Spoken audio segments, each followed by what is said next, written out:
శ్రీ సాయినాథాయ నమః. శ్రీ సాయి సచ్చరిత్రము 22వ అధ్యాయము. పాము విషము నుంచి తప్పించుట.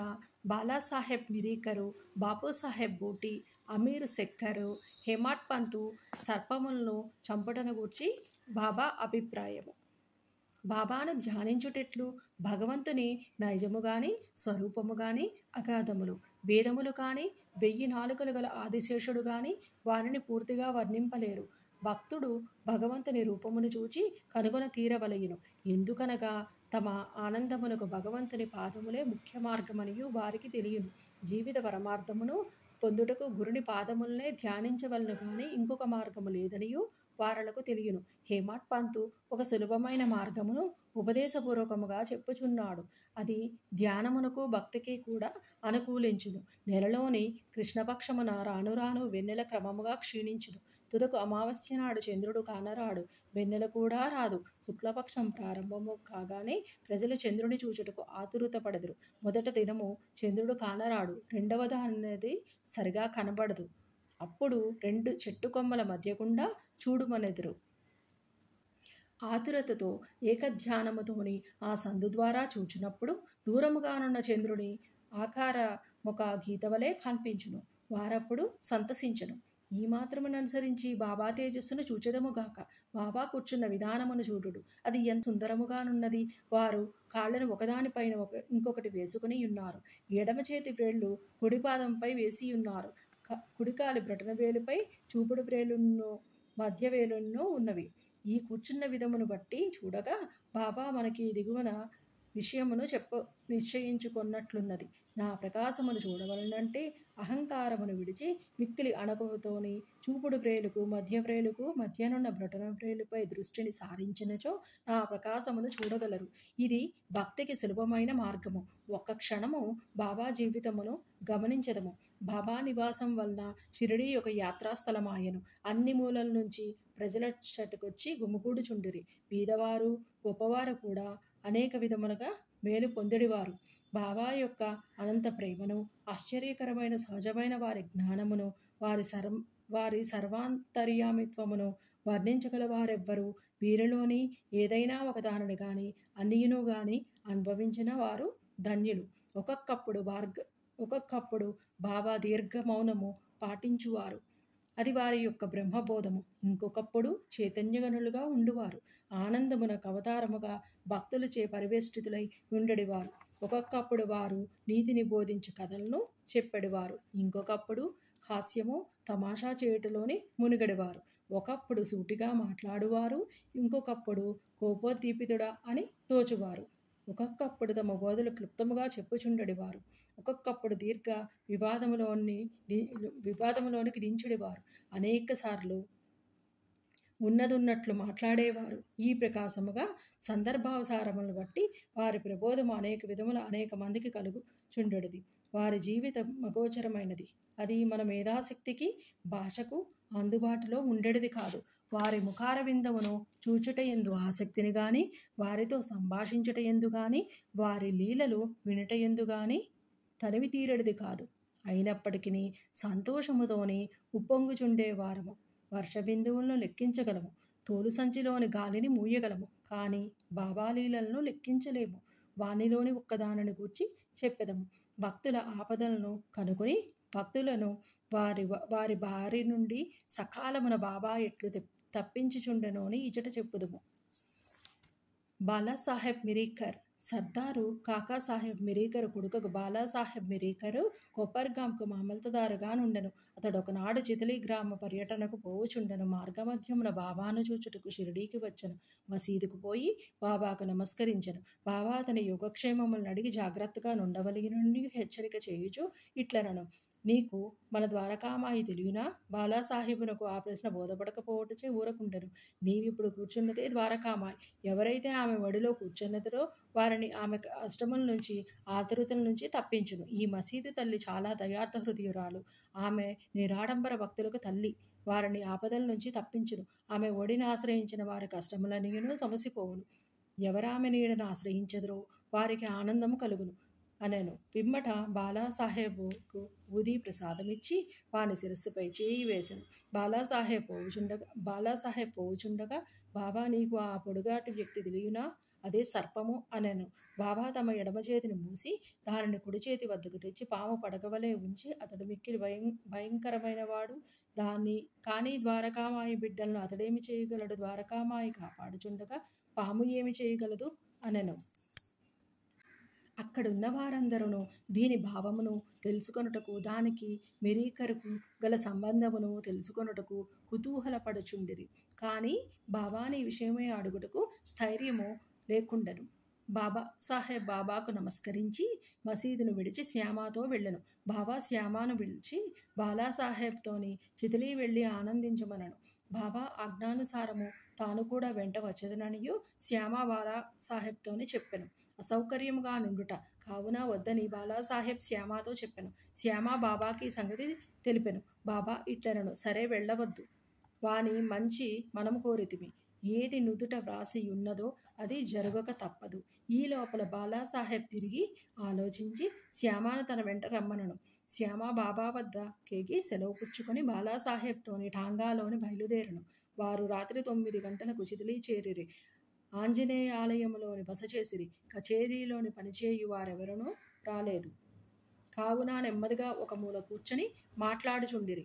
చాపపైన కూర్చుని బాలాసాహెబ్ వార్తాపత్రిక చదువుచుండెను. అతడు ధరించిన అంగవస్త్రంపైన ఒక సర్పముండెను. దానినెవ్వరనూ చూడలేదు. అది బుసకొట్టుచు కదులుచుండెను.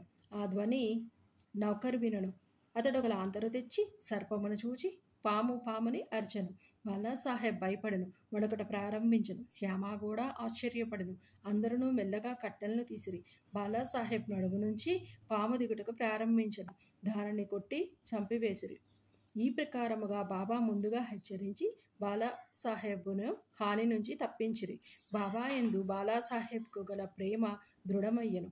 బాపూసాహెబ్ బూటి నానా డైంగలే అను గొప్ప జ్యోతిష్కుడు బాపూసాహెబ్ బూటి షిరిడీలోని ఉండునప్పుడు ఒకనాడిట్లనను, ఈ దినము నీకు అశుభము. నీకు ఈ దినము ప్రాణగండమున్నది. ఇది బాపూసాహెబ్ను ఆందోళనకు గురి చేసెను. ఆయన యథాప్రకారం మసీదునకు పోగా బాబా బాపూసాహెబ్తో ఇట్లనియెను, ఈ నానా ఏమనుచున్నాడు? నీకు మరణమున్నదని చెప్పుచున్నాడు కదా. సరే, నీవు ఏమీ భయపడనక్కరలేదు. మృత్యు ఎట్లు చంపనో చూచెదను కాక అని వానికి ధైర్యంతో జవాబిమ్ము. ఆనాటి సాయంకాలము బాపూసాహెబ్ బూటి మరుగుదొడ్డికి పోయాను. అక్కడొక పామును చూచెను.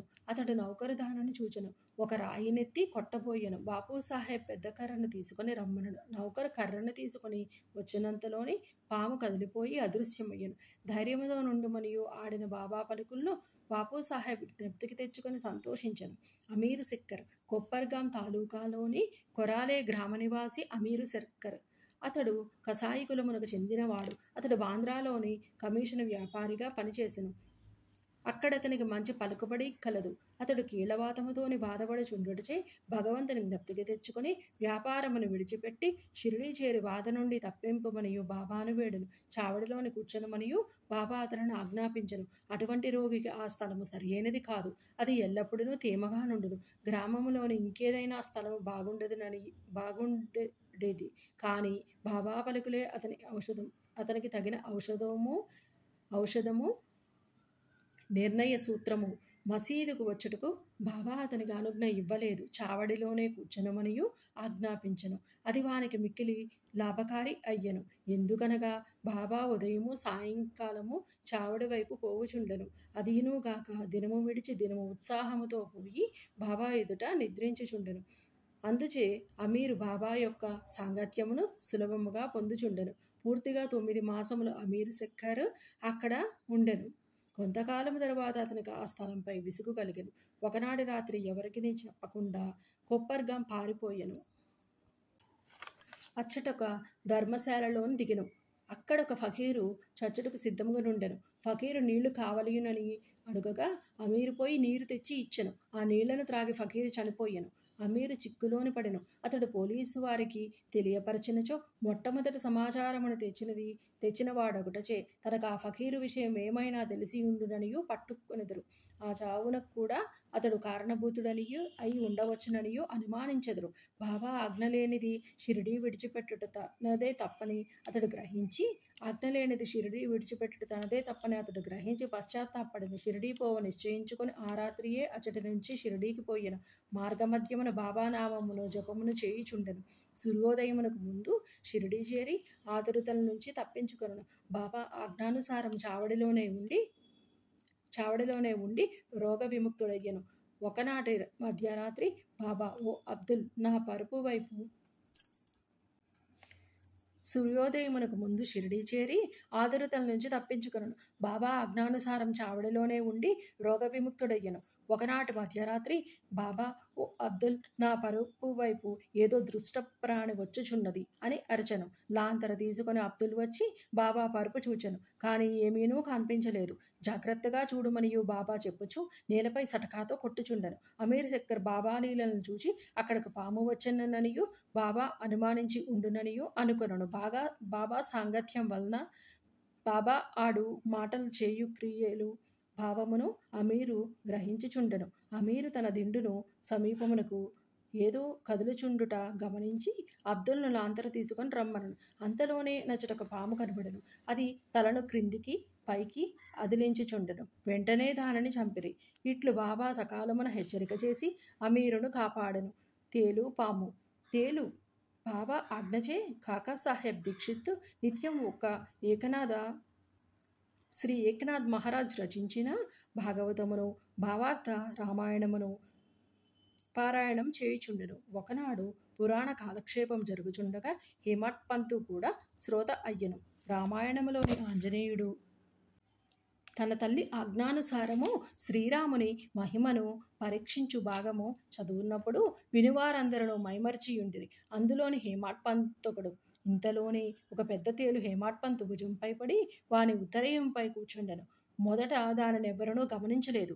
ఎవరు పురాణముల శ్రవణము చేసెదరో వారిని భగవంతుడు రక్షించును. ఇంతలోనే హేమట్ పంతు తన కుడి భుజంపై నున్న తేలును చూచెను. అది చచ్చిన దాని వలె నిశ్శబ్దముగా కదలకుండెను. అది కూడా పురాణం వినుచున్నట్లు కనిపించెను. భగవంతుని కటాక్షమును స్మరించి పురాణ శ్రవణములోని ఉన్న ఇతరులకు భంగము కలుగచేయకుండా ఉత్తరీయము రెండు చివరలను పట్టుకొని దానిలో తేలు ఉండునట్లు చేసి బయటకు వచ్చి ఆ తేలును ఆ తోటలోని పారవైచును. పాము. ఇంకొకప్పుడు సాయంకాలము కాకాసాహెబ్ మేడ మీద కొందరు కూర్చుని ఉండిరి. ఒక సర్పం కిటికీలోనున్న చిన్న రంధ్రము ద్వారా దూరి చుట్టుకొని కూర్చునను. దీపములు తెచ్చిరి. మొదట అది వెలుతురుకు తడబడెను. అయినప్పటికీ అది నెమ్మదిగా కూర్చెనను. తల మాత్రము క్రిందకి మీదకి ఆడించుచుండెను. అనేక మంది బడితెలు కర్రలు తీసుకుని వేగముగా వచ్చిరి. అది ఎటూ కాని స్థలములోని ఉండుటచే దానిని చంపలేకుండిరి. మనుషుల శబ్దమును విని ఆ సర్పం వచ్చిన రంధ్రములోనికి గబగబా దూరెను. అందరూ ఆపదల నుంచి తప్పించుకొనిరి. బాబా అభిప్రాయము. ముక్తారాం అను ఒక భక్తుడు పాము తప్పించుకొని పోవుటచే మంచియే జరిగినదనను. హేమట్ పంతు అందులో ఒప్పుకొనలేదు. అది సరి అయిన ఆలోచన కాదనను. పాములను చంపుటచే మంచిదనను. ఇద్దరికిని గొప్ప వాదన జరిగెను. ముక్తారాం సర్పములు మొదలగు క్రూర జంతువులు చంపవలసిన అవసరము లేదనను. హేమట్ పంతు వానిని తప్పక చంపవలయుననెను. రాత్రి సమీపించెను. చర్చ సమాప్తి కాకుండెను. ఆ మరుసటి దినం ఆ ప్రశ్నను బాబాను అడిగెను. బాబా ఇట్లు జవాబిచ్చెను. భగవంతుడు సకల జీవుల యందు నివసించుచున్నాడు. అవి సర్పములు గాని తేళ్లు గాని కానిండు. ఈ ప్రపంచమును నడిపించే సూత్రధారి భగవంతుడు. సకల జంతుకోటి పాములు త్రేళ్లతోని సహా సకల ప్రాణులు భగవదాజ్ఞను వారి ఆజ్ఞ అయినా గాని ఎవరునూ ఎవరిని ఏమీ చేయలేరు. ప్రపంచమంతయును వానిపై ఆధారపడి ఉన్నది. ఎవరునూ స్వతంత్రులు కారు. కాబట్టి మనము కనికరించి అన్ని జీవులను ప్రేమించవలయును. అనవసరమైన కలహములయందు చంపటయందు పాల్గొనక ఓపికతో ఉండవలయును. అందరినీ రక్షించువాడు దైవమే. శ్రీ సాయి నాథాయ నమః. 22వ అధ్యాయము సంపూర్ణము. సద్గురు శ్రీ సాయినాథార్పణమస్తు. శుభం భవతు. 3వ రోజు పారాయణము సమాప్తము.